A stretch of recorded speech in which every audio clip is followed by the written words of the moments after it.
BJP सांसद अनिल बलूनी को BJP की नई टीम में फिर से राष्ट्रीय मीडिया संयोजक बनाया गया है। अनिल बलूनी को फिर से बड़ी जिम्मेदारी मिलने पर बीजेपी मीडिया सेल के सदस्यों ने उनका अभिनंदन किया। अनिल बलूनी को मीडिया सेल के सदस्यों ने बधाई। ये तस्वीरें सामने आई हैं। अनिल बलूनी को फिर से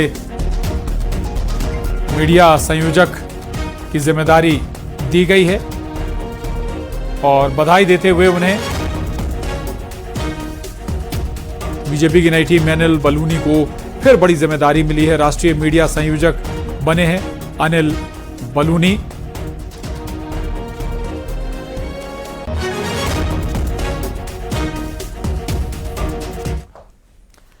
और सबसे पहले बात नितिन नवीन की टीम की। बीजेपी के राष्ट्रीय अध्यक्ष नितिन नवीन की नई टीम का ऐलान हो चुका है। बीजेपी की नई राष्ट्रीय कोर कमेटी में वसुंधरा राजे का नाम है और साथ ही साथ राम माधव समेत 13 राष्ट्रीय उपाध्यक्ष बनाए गए हैं। वहीं स्मृति ईरानी की नई टीम में महासचिव की जिम्मेदारी उन्हें दी गई है। बीएल संतोष राष्ट्रीय महामंत्री बनाए गए हैं। दिल्ली से एमसीडी के पूर्व सीनियर लीडर जयप्रकाश और डीडीए के मेंबर राजीव बब्बर को भी अहम जिम्मेदारियां मिली हैं। आम आदमी पार्टी से बीजेपी में आए संदीप पाठक को भी टीम में जगह दी गई है। तो वहीं पीएम मोदी ने बीजेपी की नई टीम को सोशल मीडिया पर जो है पोस्ट कर बधाई भी दी है। वहीं एमपी से 6 लोगों को बीजेपी की नई टीम में जगह मिली है।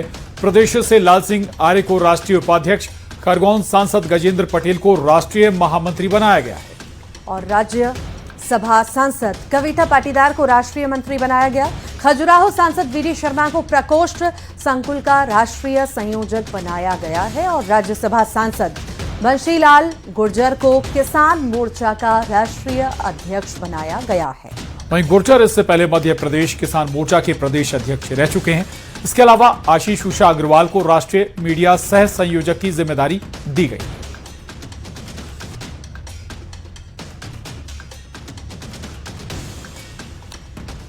तो नितिन नवीन की नई टीम का ऐलान हो चुका है। मध्य प्रदेश से 6 चेहरों को जगह दी गई है जिनका जुड़ाव पहले से भी संगठन में रहा है, महत्वपूर्ण पदों पर रहे हैं। और वहीं बात अगर करें छत्तीसगढ़ से, तो छत्तीसगढ़ से 2 चेहरों को जगह दी गई है। महिलाओं को भी पर्याप्त प्रतिनिधित्व दिया गया है। राष्ट्रीय स्तर पर अगर बात करें तो कई चेहरों को महत्वपूर्ण पदों पर बैठाया गया है। स्मृति ईरानी को भी महत्वपूर्ण जिम्मेदारी मिली है। तो इसके अलावा वसुंधरा राजे को भी महत्वपूर्ण जिम्मेदारी दी गई है। और इसी बीच प्रधानमंत्री नरेंद्र मोदी ने नितिन नवीन की नई टीम को एक पोस्ट कर, एक्स पर एक पोस्ट के माध्यम से बधाई भी दी है। तो नितिन नवीन की ये टीम जो आप टेलीविजन स्क्रीन पर ग्राफिक्स के जरिए देख रहे हैं, ये सारे नाम जिन्हें अपनी टीम में नितिन नवीन ने शामिल किया है। और इसी बीच प्रधानमंत्री मोदी के द्वारा एक एक्स पर पोस्ट कर सभी टीम मेंबर्स को बधाई दी गई। शब्दों की मुझे लगता है हिंदुस्तान के 2 चुनाव ऐसे हैं, पश्चिम बंगाल और उड़ीसा और हरियाणा, जहां लोग कहते थे कि बीजेपी नहीं आएगी। उसमें एक दिल्ली भी है, लेकिन हिंदुस्तान की जनता को, उन राज्यों की जनता को मालूम है कि विकसित भारत के अगर संकल्प मोदी जी करते हैं तो केवल ये नारा नहीं है, बल्कि हर वर्ग, हर समाज और हर जिला और हर समस्या के निदान के लिए कहीं ना कहीं वो नारा लगाते हैं। इसलिए आने वाले भी जो चुनाव होंगे उसमें भारतीय जनता पार्टी पूर्ण बहुमत के साथ हम लोग सरकार में आएंगे और अब की बार हम पंजाब भी जीतेंगे।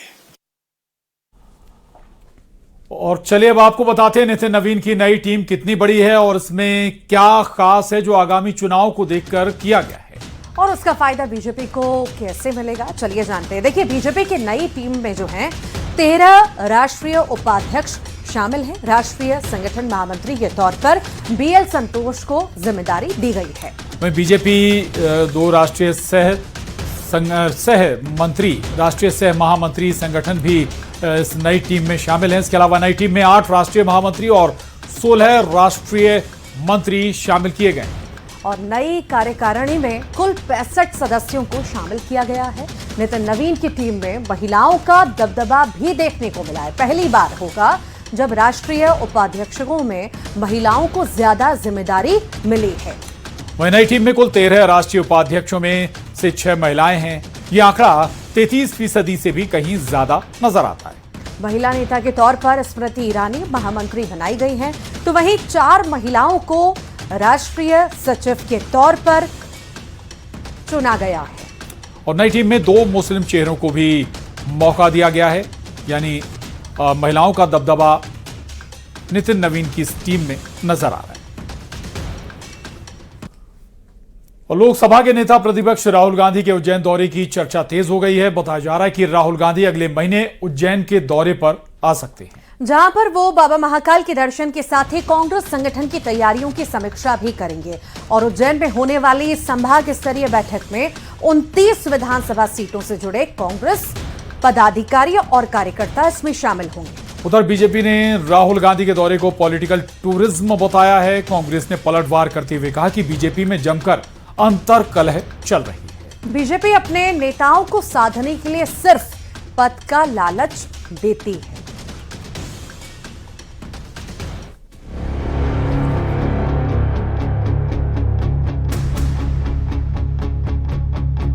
मध्य प्रदेश में कांग्रेस में दतिया उपचुनाव जीत के बाद काफी उत्साह है।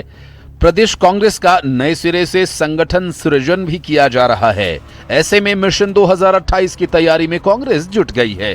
इससे पहले भी पंचायत और निकाय चुनाव होने हैं, जो कांग्रेस के लिए काफी महत्वपूर्ण रहने वाले हैं। उधर लोकसभा में नेता प्रतिपक्ष और कांग्रेस नेता राहुल गांधी के उज्जैन दौरे पर आने की खबर सामने आई। बताया जा रहा है कि राहुल गांधी अगले महीने उज्जैन के दौरे पर आ सकते हैं, जहां वे बाबा महाकाल के दर्शन करने के साथ कांग्रेस संगठन की तैयारियों की समीक्षा भी करेंगे। नगरीय निकाय और पंचायत चुनावों को लेकर चर्चा होनी है। आगामी चुनाव को देखते हुए बूथ मैनेजमेंट पर खास फोकस रहेगा। उज्जैन में कांग्रेस पार्टी की संभाग स्तरीय बैठक होगी। 29 विधानसभा सीटों से जुड़े कांग्रेस पदाधिकारी और कार्यकर्ता होंगे शामिल। उज्जैन समेत आगर मालवा, शाजापुर, देवास, रतलाम, मंदसौर और नीमच की संगठनात्मक तैयारियों की भी होगी समीक्षा। राहुल गांधी के संभावित उज्जैन दौरे पर सियासत शुरू हो गई है। बीजेपी ने राहुल गांधी के दौरे को पॉलिटिकल टूरिज्म बताया। बीजेपी का कहना है कि उनके बैठक लेने से कोई फायदा नहीं। पिछले चुनावों में दौरा किया था, क्या परिणाम हुआ? उधर कांग्रेस ने पलटवार करते हुए कहा कि बीजेपी में जमकर अंतर्कलह चल रही है। बीजेपी अपने नेताओं को साधने के लिए सिर्फ पद का लालच देती है। दतिया उपचुनाव जीतने में जो स्ट्रेटजी कामयाब हुई, उसकी समीक्षा की जाएगी। राहुल गांधी चाहे जितने दौरे कर लें, जिस तरह से उन्होंने पिछले चुनावों के समय भी जो दौरे किए और जिस तरह से वो कनेक्ट करने की कोशिश करते हैं, उनको आज जनता कितनी गंभीरता से लेती है, ये हम पिछले कई वर्षों से देख रहे हैं। एक बार वो पॉलिटिकल टूरिज्म के लिए मध्य प्रदेश में आएंगे, उज्जैन आएंगे या भोपाल आएंगे या जहां भी आएंगे, ये उनका एक छुट्टी मनाने का तरीका है कि चलो देश में भी कुछ जगहों पे छुट्टी मना लेता हूँ, विदेश में तो घूमता ही रहता हूँ। तो ये वही है और कुछ इसके आगे होना नहीं है कांग्रेस का। जिस प्रकार से भाजपा में अंतर्कलह नजर आ रहा है, सिंधिया टीम अलग है, मोहन यादव टीम अलग है, तो निश्चित ही अंतर्कलह का और अशांति का टापू नजर आता है मध्य प्रदेश की भाजपा। और निरंतर इनके गुस्से को शांत करने के लिए पार्टी संगठन में बार बार कहा जाता है कि आपको स्थान दिया जाएगा, परंतु जिस प्रकार से सिंधिया जी पूरे भाजपा में मध्य प्रदेश के हावी हैं, तो कोई भी निर्णय बगैर उनके अनुमति के तो होता नजर नहीं आ रहा। और जो कर्मठ भाजपा के नेता थे, वो आज कहीं ना कहीं हताश और निराश होकर घर जाकर बैठ गए और संगठन से दूरी बनाते दिख रहे हैं, जिसके कारण आपने दतिया का जो परिणाम है, वो भी एक बहुत बड़ा इसका उदाहरण। फिलहाल राहुल गांधी के दौरे से पहले मध्य प्रदेश में सियासी माहौल गर्मा गया है। बीजेपी राहुल गांधी के दौरे को पॉलिटिकल टूरिज्म कह रही है, तो वहीं कांग्रेस इस दौरे को संगठन के लिहाज से काफी महत्वपूर्ण बता रही है। Bureau report, news 18।